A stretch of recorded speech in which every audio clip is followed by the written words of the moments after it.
Numbers chapter 11. Fire from the Lord. Now the people complained about their hardship and the hearing of the Lord, and when he heard them, his anger was aroused. Then fire from the Lord burned among them and consumed some of the outskirts of the camp.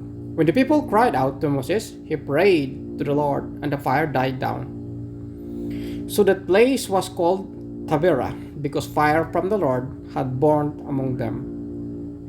Quail from the Lord. The rebel with them began to crave other food, and again the Israelites started wailing and said, "If only we had meat to eat. We remember the fish we ate in Egypt at no cost.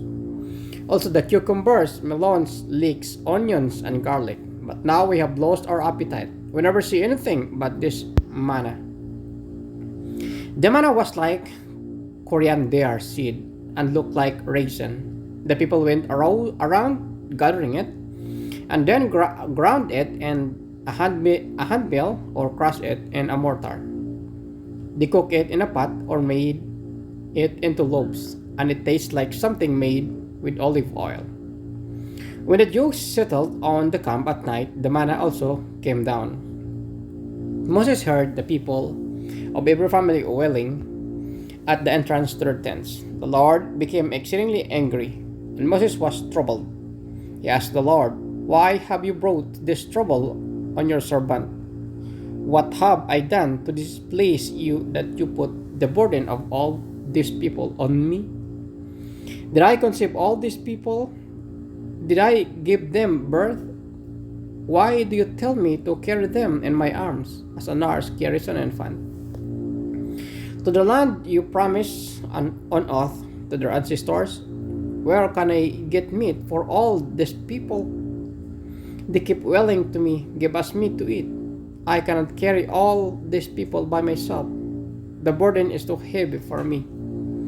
If this is how you are going to treat me, please go ahead and kill me. If I had found favor in your eyes, and do not let me face my own ruin." The Lord said to Moses, "Bring me 70 of Israel's elders who are known to you as elders and officials among the people.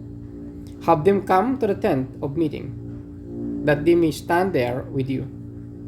I will come down and speak with you there, and I will take some of the power of the Spirit that is on you and put it on them.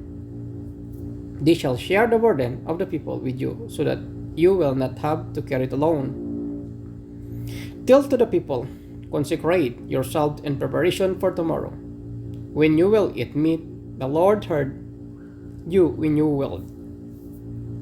If only we had meat to eat, we were better off in Egypt. Now the Lord will give you meat, and you will eat it. You will not eat it for just 1 day or 2 days or 5, 10 or 20 days, but for a whole month, until it comes out of your nostril, and you loathe it, because you have rejected the Lord who is among you, and have wailed before him, saying, Why did we ever leave Egypt?'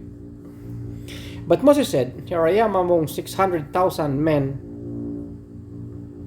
on foot, and you say, I will give them meat to eat for a whole month. Would they have enough in flocks and herds were slaughtered for them? Would they have enough if all the fish in sea were caught for them?' The Lord answered to Moses, 'Is the Lord's arm too short? Now you will see whether or not what I say will come true for you.' So Moses went out and told the people what the Lord had said. He brought together 70 of their elders and had them stand around the tent. Then the Lord came down in the cloud and spoke with them. And he took some of the power of the Spirit that was on him and put it on the 70 elders. When the Spirit rested on them, they prophesied, but did not do so again. However, 2 men whose names were Eldad and Medad had remained in the camp. They were listed among the elders, but did not go out of the tent. Yet the Spirit also rested on them, and they prophesied in the camp. A young man ran and told Moses, "Eldad and Medad are prophesying in the camp." Joshua, son of Nun, who had been Moses' aide since youth, spoke up and said to Moses, "My Lord, stop them." But Moses replied, "Are you jealous for my sake? I wish that all the Lord's people were prophet, and that the Lord would put his spirit on them. Then Moses and the elders of Israel returned to the camp. Now a wind went out from the Lord and drove quail in from the sea. It scattered them up to 2 cubits deep all around the camp, as far as the day's walk in the direction. All the day and night and all the next day the people went out and gathered quail. No one gathered less than 10 homers. Then they spread them out all around the camp, but while the meat was still between their teeth, and before it could be consumed, the anger of the Lord burned against the people, and he struck them with a severe plague. Therefore the place was named Kibroth Hattava, because they were buried the people who have craved other food. From Kibroth Hattava the people traveled to Hazeroth and stayed there.